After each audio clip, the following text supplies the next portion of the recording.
Just when you thought the homely G couldn't get any cooler, it gets a new radiator.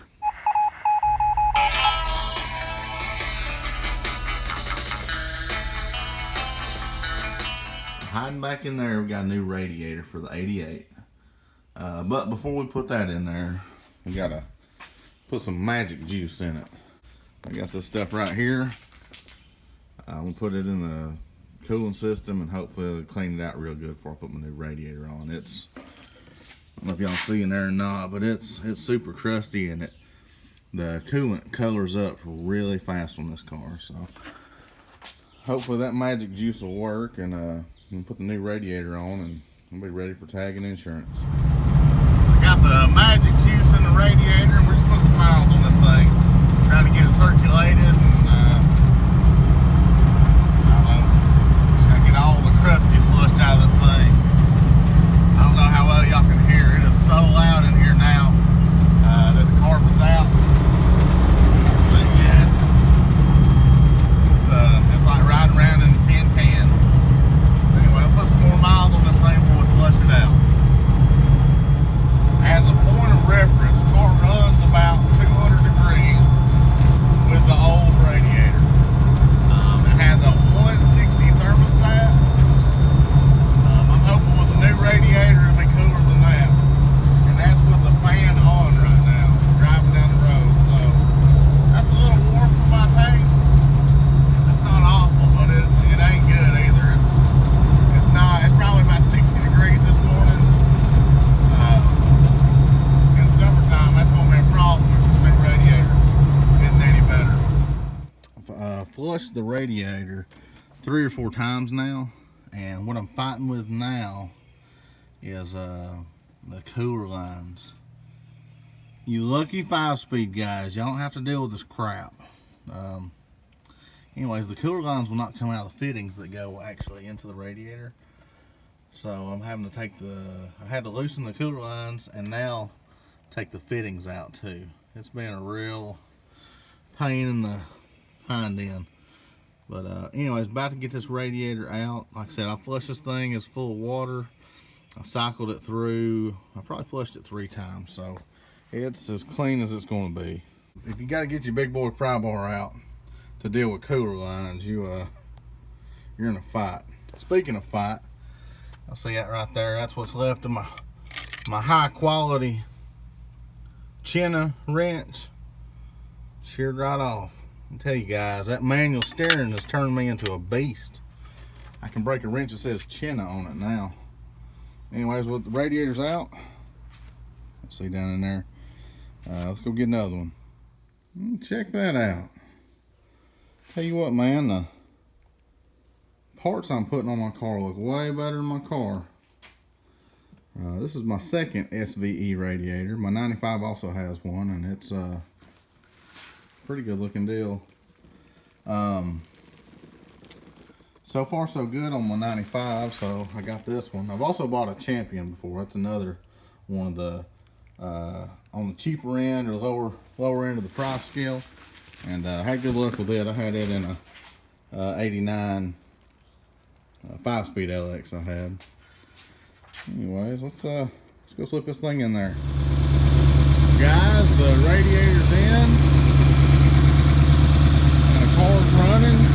Anyway, I've got my big boy funnel on there and letting it burst all the air out of it. Wait until the thermostat opens up. See how much more it drinks. Yeah, I'll show you some stuff when it's daylight again. So you should be able to see this better in the daylight. My radiator, y'all can see how it lines up with the upper part of the core support. Bigger gap over here by the battery. Before I bought this car, someone attempted to jack this car up by the core support. Back when it still had the hood liner, the insulation or whatever, you could actually see where the shroud had pushed up into the hood. So yeah, don't do that, guys. I'm gonna have to do a little redneck framework. I may put it on my trailer and try to pull the core support, or I may just tie it to a tree and pull that bottom corner out and try to even it up. So that's the plan. So either the trailer or the tree, but this thing's gonna get squared up. It'll be more better. All right, guys, I got the Mustang nosed up to a tree, and this is gonna be our first effort. I really don't want to have to put it on the trailer, but I will if I have to. I'm gonna use a ratchet strap like this right here. It should grab the bottom of the core support decently, so let's see if it works. All right, guys, y'all see what's going on down here? This is the hook for the ratchet strap. That's bottom of the core support, and we are hooked out here to this little tree. Maybe this setup will be stout enough to get what we need. Yeah, it worked. It's far from perfect, but it's much better. I used the ratchet strap until it started sliding the back tire, and anyways, got the strap tight. And with it tight, I went up under there with a little 3-pound hammer and gave it a little bit of encouragement. So it had tension, pulling on it. And then it had the impact from the hammer, and that got it close enough. See, it's still not perfect, but both Radiator Sports, both Radiator Sports are holding it. And it's not twisted. It's not, there's no tension on the radiator. It is floating. It's floating inside the supports. What you don't want is to have to twist your radiator to get the hold downs to support it or keep it in place. So next time it's on the trailer, I'm gonna pull it again and probably get it pretty dang close. So, ratchet straps and a hammer for the win. All right, guys, let's go round up this old car and let's see how the coolant looks. I've run it a bunch of times since I changed the radiator. Yesterday, I just got the electric fan hooked back up, so hopefully I can take it down the road and get it good and hot. Let's check the condition of the coolant. Oh crap! That door keeps doing that. So yesterday I cranked it up, and it took a long time for it to get up to temperature, which is new. So that's a good thing. Also a good thing is after it got up to 200, I turned my fan on, and it actually pulled the temperature down. And that was just idling in the yard, not going down the road, so that's also good. Before, with the old radiator, it'd get up to a certain temperature, and I would turn the fan on, and the temperature would just stay put. It wouldn't go any higher, but it wouldn't go any lower. So we're making some improvement. I've been driving for a pretty good while now, and I still haven't turned my fan on. Last time when I was driving the car, it was 15, maybe 20 degrees cooler, and I had my fan on, so this is a great improvement. Alright guys, well, I didn't show this earlier. I did this the other day. I got the fan mounted back up and wired up. Just a side note about fans. Not all fans are created equal. This is one I got for not a whole lot of money at AutoZone. If you're looking at putting an electric fan on your car, I would highly suggest one off an SN, or a Ford Contour or a Ford Taurus. Let's see, there's some other ones out there. If you Google and do a little research, you can figure out the CFM. I will tell you that if you run a SN95 fan on your car, you need a really good relay. The one that's on this car is a Dakota Digital, and it has, I want to say it's a 70 amp relay. The factory fuse for the electric fan on this 95 is 60 amps. It's a monster, but it works way better than the El Cheapo fan. I want to show y'all one other thing. Let's walk back up here. You can see that I used like banding material or strap. This is like scrap I got from work. You can mount your fan with the little things that go through, you know, these little fin looking deals in your radiator. I've done that before and it's fine, but I've also had those little things chafe through and actually create a leak in my radiator from it just sitting there vibrating and shaking. So definitely, this is ugly, but it's not going to hurt my radiator.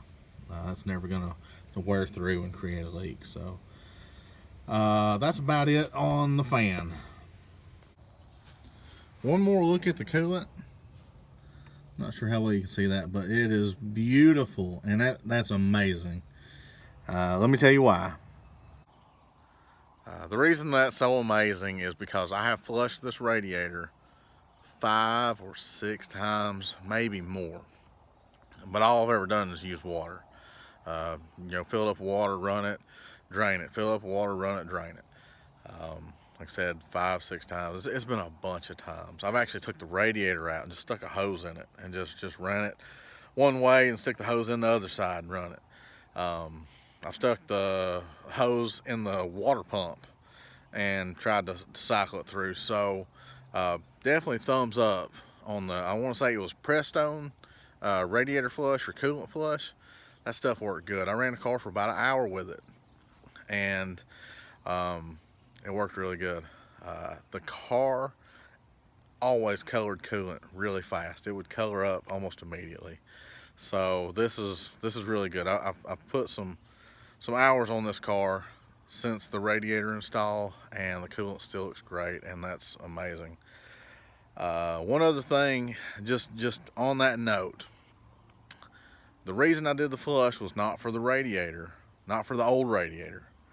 It was for the new one.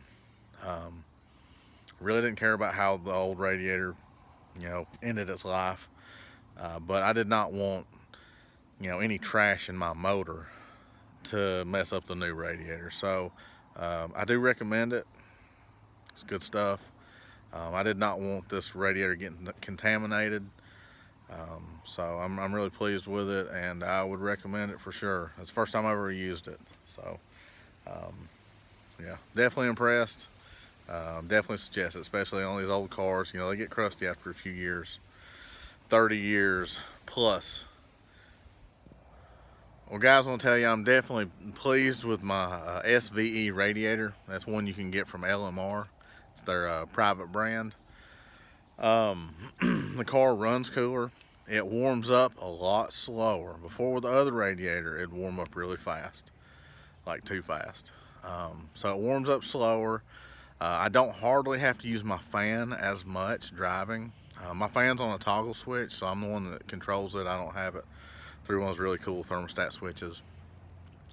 But I'm really happy with it. It's definitely lighter than the other radiator I took out. And you know, granted, you're putting water in it, so it's gonna be heavier, but it's lighter, it cools better. As far as durability, my 95's got an SVE radiator as well. It's been in there for a couple of years now with no issues, so far so good.